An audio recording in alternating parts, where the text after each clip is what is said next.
Di dalam buku Cindy Adams, Bung Karno, penyambung lidah rakyat Indonesia, Presiden Soekarno pernah berujar, "Ambillah contoh Leimena. Saat bertemu dengannya, aku merasakan intuisi dari hati nurani yang begitu kuat, dan aku tidak pernah salah. Aku merasakan Leimena adalah orang yang paling jujur yang pernah kutemui." Perkataan Bung Karno ini adalah sebuah gambaran bagaimana Johannes Leimena memang bukanlah orang sembarangan. Dia adalah satu-satunya menteri Indonesia yang menjabat dalam berbagai posisi kementerian selama 21 tahun berturut-turut di dalam 18 kabinet kementerian di negara kita tanpa absen. Luar biasa bukan? Seperti yang sudah saya kemukakan di video sebelumnya, yakni jejak kekristenan di dalam kemerdekaan Indonesia, maka kali ini saya akan mengangkat kisah seorang Johannes Leimena sebagai salah seorang representasi Kristen yang berkontribusi bagi bangsa dan negara kita. Jika Anda memperhatikan, saya sedang menunjukkan bahwa kaum minoritas sesungguhnya tidaklah minoritas di dalam kontribusi. Jadi kaum yang dicap minoritas itu justru kaya dengan karya dan pengabdian bagi bangsa ini. Maka seharusnya tidaklah perlu ada narasi mayoritas dan minoritas di bangsa ini. Seakan-akan bangsa ini hanya milik mayoritas, dan minoritas syukur-syukur masih diberikan tempat tinggal. Jadi cukuplah sudah bangsa kita disusahkan oleh segala narasi pemecah belah yang mengadu domba kita. Negara kita adalah negara milik kita bersama, dan negara ini multi etnis, multi agama, dan semuanya punya andil di dalam membangun negeri ini. Jadi semoga video ini menginspirasi kita dengan keteladanan seorang Johannes Leimena, membangkitkan semangat berbangsa sebagaimana semangat yang juga dimilikinya bagi Indonesia. So saksikan video ini sampai habis. So let's make it simple, make it meaningful.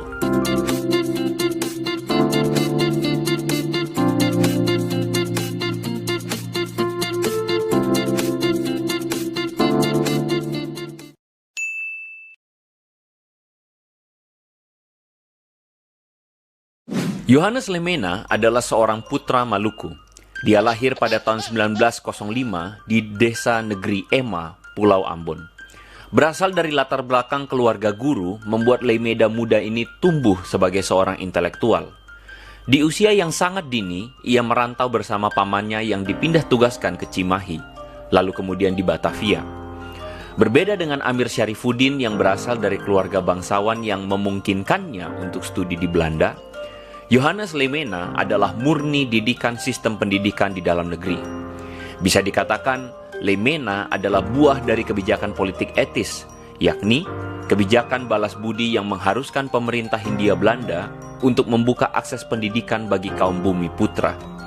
Hal ini tidak terlepas dari peran Abraham Kuyper, seorang pendeta, teolog, sekaligus negarawan Belanda yang mendorong kebijakan balas budi ini. Nah, jika Anda penasaran dengan kisah yang memang tidak pernah dibahas di dalam kurikulum sejarah bangsa kita ini, Anda bisa simak di video jejak kekristenan ini ya. Oke, kita lanjut. Jadi, Leimena kemudian melanjutkan studi di Stovia, yakni sebuah sekolah pendidikan dokter pribumi. By the way lagi, Stovia adalah cikal bakal Fakultas Kedokteran Universitas Indonesia hari ini loh ya. Nah, Frans Hitipeau dalam buku Dr. Johannes Leimena, Karya dan Pengabdiannya, mengatakan bahwa rasa nasionalisme dalam diri Leimena begitu menonjol selama masa ini. Ia bergabung dengan organisasi pemuda Jong Ambon dan juga di dalam organisasi Christelijk Studentenvereniging atau CSV. Kedua organisasi ini penting karena bersama Jong Ambon, Leimena kemudian menjadi tokoh penting dalam Sumpah Pemuda tahun 1928. Sedangkan bersama CSV, Leimena terlibat di dalam diskusi bersama Amir Syarifuddin yang kemudian melahirkan kesadaran kebangsaan yang begitu kuat di kalangan para pemuda Kristen Indonesia. CSV inilah yang di kemudian hari menjelma menjadi organisasi GMKI atau Gerakan Mahasiswa Kristen Indonesia pada tahun 1950 yang juga dipelopori oleh Leimena. Nah, selepas dari Stovia pada tahun 1930, Leimena kemudian mengabdikan dirinya sebagai seorang dokter. Dan pengalaman inilah yang nanti melatar belakangi pemikiran cemerlangnya di dalam membangun sistem pelayanan kesehatan di negara kita.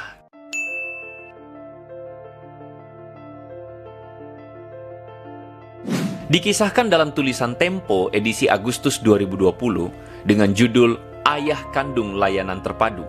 Peristiwa yang mengubahkan jalan hidup Dr. Leimena adalah peristiwa Lengkong tahun 1946. Kala itu, pertempuran tak sengaja yang dipimpin oleh Mayor Daan Mogot memakan korban jiwa 37 orang, dan Dr. Leimena turun langsung di dalam menangani operasi dan penanganan korban.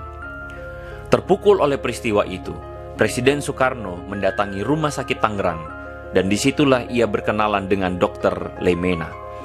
Melihat cara penanganan sang dokter terhadap situasi genting itu, ditambah dengan intuisi terhadap Leimena, Bung Karno yakin bahwa ada sesuatu yang spesial dalam diri Nyong Ambon ini. Itulah sebabnya, 2 bulan sesudahnya, Perdana Menteri Sutan Syahrir menghubungi Dr. Leimena untuk bergabung dengan kabinet sebagai Menteri Muda Kesehatan.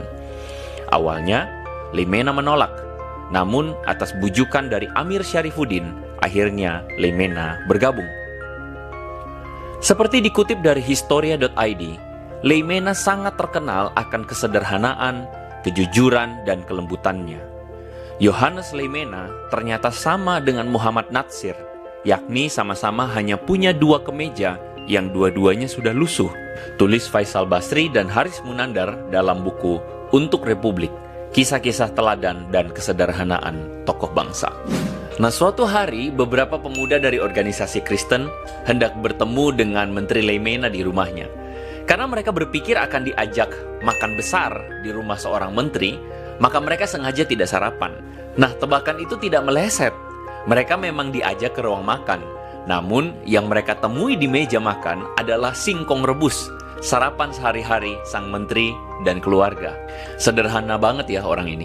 Suatu saat ketika dinas di Jogja, Menteri Leimena diketahui enggan menggunakan fasilitas negara dengan tinggal di Hotel Merdeka yang semua akomodasinya pasti ditanggung negara.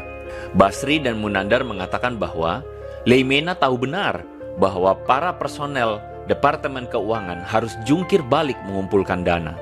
Karena itu, ia memutuskan untuk menyewa sendiri dan membagi 1 kamar dengan seorang rekan. Zaman sekarang, mana ada menteri yang kos sekamar berdua demi mengirit pengeluaran? Kejujurannya juga dikenal luas sehingga orang-orang percaya dia tidak pernah bohong atau menggertak. Sampai-sampai Presiden Soekarno menyebut Leimena sebagai orang yang paling jujur yang pernah kutemui. Bahkan, Soekarno dalam kesempatan lain menyebutnya Mein Domine, yang artinya pendetaku. Bukan hanya itu, bahkan sahabat baiknya Muhammad Natsir, tokoh Islam dari Masyumi, juga menyebut Leimena sebagai Menir de Domine atau Tuan Pendeta.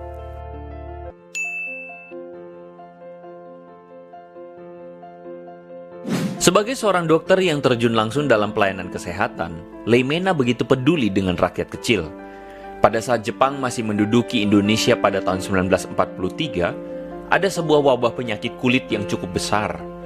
Dr. Leimena kemudian meracik sebuah salep yang ternyata ampuh menyembuhkan gatal dan borok di kulit. Kabar obat mujarab ini pun menyebar, dan banyak orang bahkan menjulukinya sebagai salep Leimena. Pada masa baktinya sebagai Menteri Kesehatan, Leimena mulai membenahi sektor pelayanan kesehatan yang carut-marut akibat pergolakan politik dan krisis keuangan Indonesia pada saat itu. Indonesia krisis fasilitas kesehatan, krisis tenaga dokter dan tenaga paramedik. Dan akhirnya, Leimena mencetuskan program Bandung Plan, yaitu sebuah percontohan untuk membangun jaringan pelayanan kesehatan gratis untuk pencegahan dan penyembuhan serta perimbangan fasilitas pelayanan kesehatan di kota dan di desa.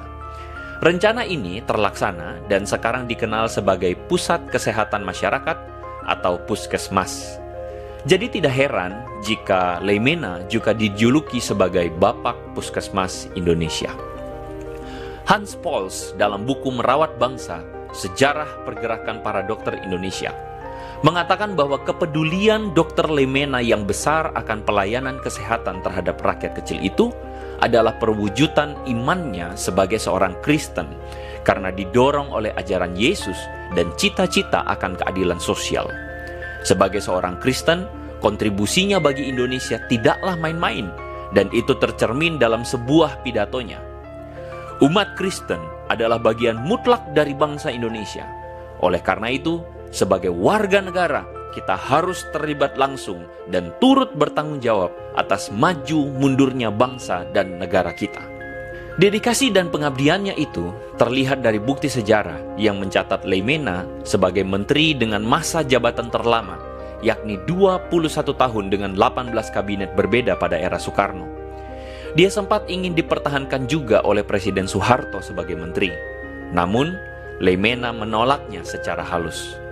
Meski demikian, dia masih diminta menjadi anggota Dewan Pertimbangan Agung hingga tahun 1973.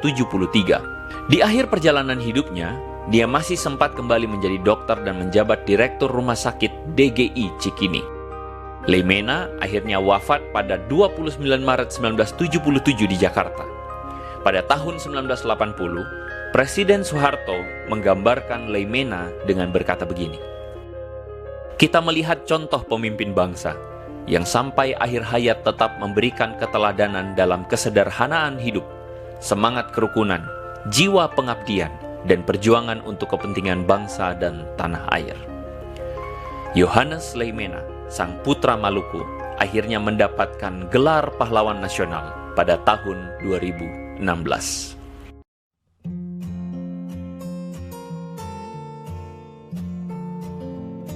Jadi dari data sejarah yang saya paparkan ini, bagaimana menurut Anda semua? Seberapa besar kontribusi Yohanes Leimena bagi bangsa kita? Jadi masih bisakah orang yang mengatakan bahwa bangsa ini hanya milik mayoritas dan minoritas cuma numpang saja? Silakan tuliskan komentarmu di kolom komentar di bawah. So, jadi sampai di sini saja edisi Historical Issues kali ini. Ini adalah segmen yang saya tujukan secara khusus untuk mengedukasi setiap kita melalui rangkaian riset data sejarah. Jika ada masukan maupun koreksi, silakan teman-teman tuliskan di kolom komentar di bawah ya. Nah, jika teman-teman ketinggalan edisi tokoh-tokoh sebelumnya, teman-teman bisa mengakses di sini. Nah, jadi saya harap riset ini mencerahkan kita dan menolong kita agar semakin terinspirasi untuk menyatakan iman kita dengan berkontribusi positif bagi masyarakat luas dan bagi kemajuan bangsa kita. Sampai ketemu di video selanjutnya. So make it simple, make it meaningful, make it rich.